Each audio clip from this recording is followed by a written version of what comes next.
Today, I'm here to explain how tax can save the world.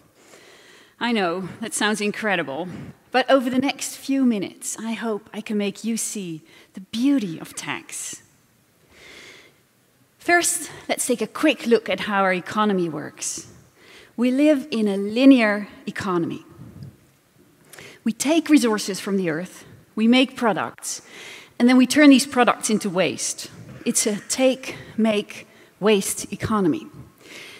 And economic growth is based on an endless stream of products and packaging. We throw away products at the slightest malfunction. So waste is stacking up around the globe. We are, in fact, wasting so much food that just a quarter of it would be enough to feed all the hungry people in the world. This type of growth is draining natural resources. But there is another way. In a circular economy, we bring resources in a closed loop, and businesses can add value over and over again. So the chair you're sitting on right now might become a shoe or a carpet next year. Waste no longer exists, and the circular economy is now an official goal of the European Union. There is a misconception, though. Most people think that a circular economy is just about materials. But in essence, it's about you and me. It's about us, people. Sure, a circular economy reduces the need for natural resources, but it increases the need for human resources, manpower, craftsmanship, and ingenuity. Companies will need people to recollect products and to recycle and repair them. Companies will need bright minds to redesign products and to develop new clean technologies. There is a major obstacle, though. It's our taxes. Well, most people don't really like taxes, and I think it's fair to say that we all hate to pay taxes, don't we? And we try to think about them as little as possible. And I never used to think about taxes either. But that changed when I met this guy, Eckhart Tolle. Eckhart was a well-known Dutch entrepreneur. He was an incredibly fun and brave person. In the 80s and 90s, he built a successful IT company. And instead of the normal hierarchy companies have, he introduced a revolutionary new system called the cell structure. In a cell structure, people worked in small, independent groups, and without any managers. People were stimulated to develop their own talents, and the company flourished. But Eckhart had this idea that a company should not just be good for people, but for the earth as well, for the environment. And in 1990, he took a very bold step. He did something no one had ever done before. He published an environmental report stating exactly how much carbon the company had emitted, how much water had been used, etc. And he even put a price tag on the use of the resources. Right now, hundreds of multinationals are putting a price tag on their carbon emissions. But when Eckhart did this 25 years ago, it was truly groundbreaking. When the company had 10,000 employees in 20 countries, he stepped out of the company and started to invest in social and sustainable businesses. He invested, for example, in car sharing, way before BMW and Ford and General Motors did. And I had the privilege of working with Eckhart for 9 years in this pioneering investment company. And this is where I learned about Eckhart's particular vision on taxes. You see, he made an observation that puzzled him. He noticed that in our society, taxes on labor are very high. Taxes on resources are low. To be more precise, in Europe, 51% of tax revenues is based on labor. And just 6% is based on green taxes, generally mobility and energy. An almost invisible percentage is on pollution and natural resource use, 0.3%. And Eckhart wondered why we do this, because this way, resources are really cheap, causing the mountains of waste that I showed you earlier, and labor is expensive. So let's say someone wants to hire you, and let's take the perspective of the employer, okay? On top of your net salary, on top of your paycheck, an employer has to pay extra. These are taxes and social contributions. Sometimes these additional costs are 70%. So this is the reason why entrepreneurs don't hire people. You're too expensive. You may not know it, but it's true. And faced with their payroll, entrepreneurs will try to minimize the number of employees. So how do they do that? For example, by outsourcing work to low-income countries, by applying automation and robotics, using machines instead of people, or by lowering the service levels offered to customers. And the result is that people lose their jobs. So Eckhart came to the conclusion that we should bring tax on resources up and tax on labor down. Then it will be worth it to save resources and repair and recycle products. And it will be more viable for businesses to create jobs. So Eckhart's vision wasn't just about saving the earth, it was about saving people too. Solving another major problem of our time, unemployment. In the EU alone, more than 40 million people are in need of more work. That's comparable to half the population of Germany. And unemployment means that there's a vast untapped potential for economic growth. Eckhart figured we shouldn't deplete natural resources anymore, but tap into this gold mine of talents instead. So let's try and imagine what happens if we bring tax on labor down and tax on resources up, okay? For governments, that's a budget-neutral shift. For us, personally, it does have a lot of impact, depending on how it's done. But basically, it means that pollution, water, fossil fuels, carbon emissions get more expensive. You and your employer both get a tax relief, though. So now, when you get your paycheck, you will notice that your net salary has gone up as you pay less tax. Your employer also pays less additional costs, so it makes it cheaper to hire people. Now, when you take your paycheck and you go to the store, you will notice some things have changed. Some products are more expensive, and others have stayed the same. But when you go out to buy, let's say, a cell phone, things will probably have changed. If we take into account the pollution, the energy and the fuels it takes to produce cell phones and move them all around the globe, they will probably get more expensive. But no worries. This will inspire companies to make sure they get the materials back. So they will probably offer you money for your old phone.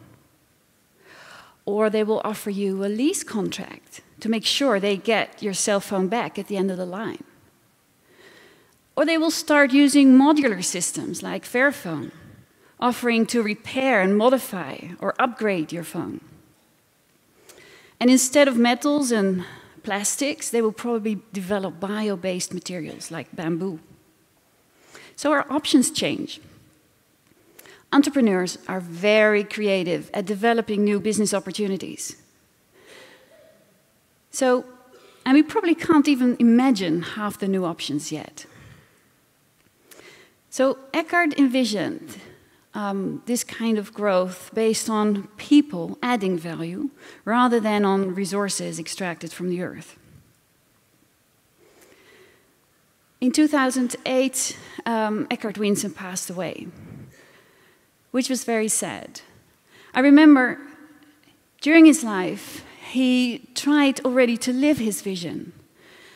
And I remember very vividly for my wedding day, he, instead of buying a gift in the shop, he hired a gardener to work in my garden for a day, which was a wonderful gift. When he sadly passed away, he was at that time planning to spend more time on this idea to bring tax on labor down and tax on resources up. I got the honor to continue with his legacy.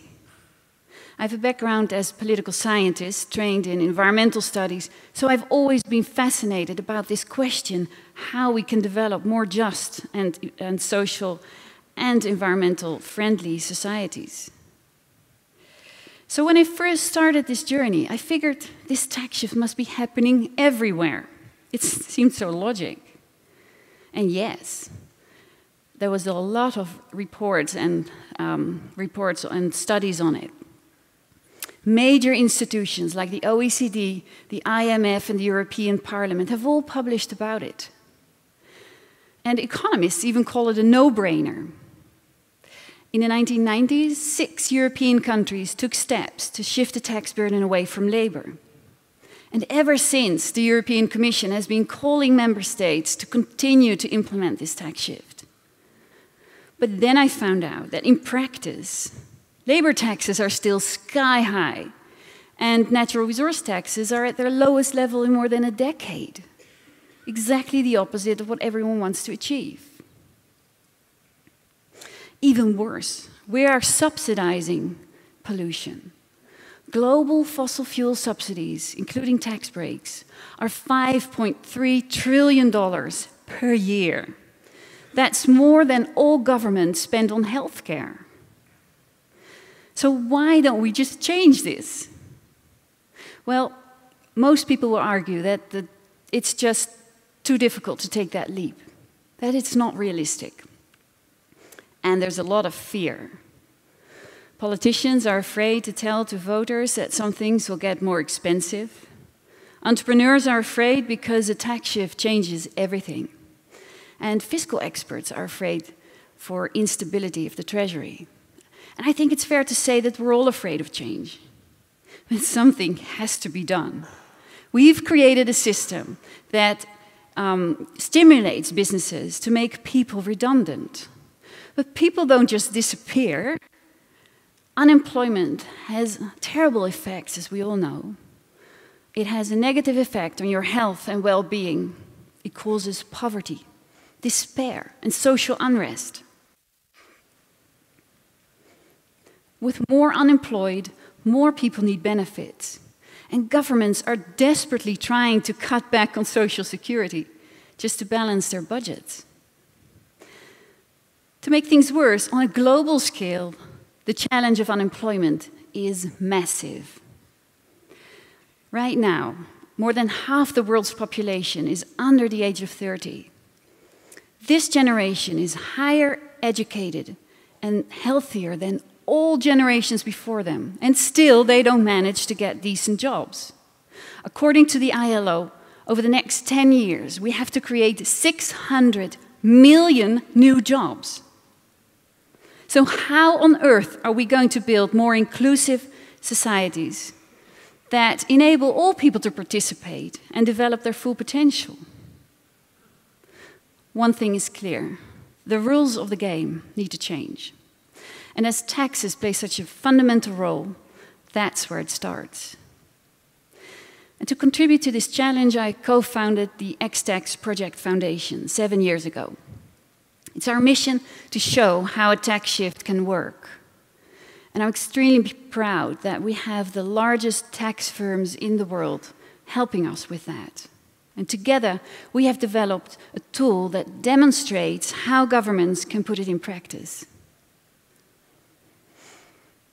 So, fortunately, we're gaining more and more support. But I fully understand if you think that taxes are really boring and technical.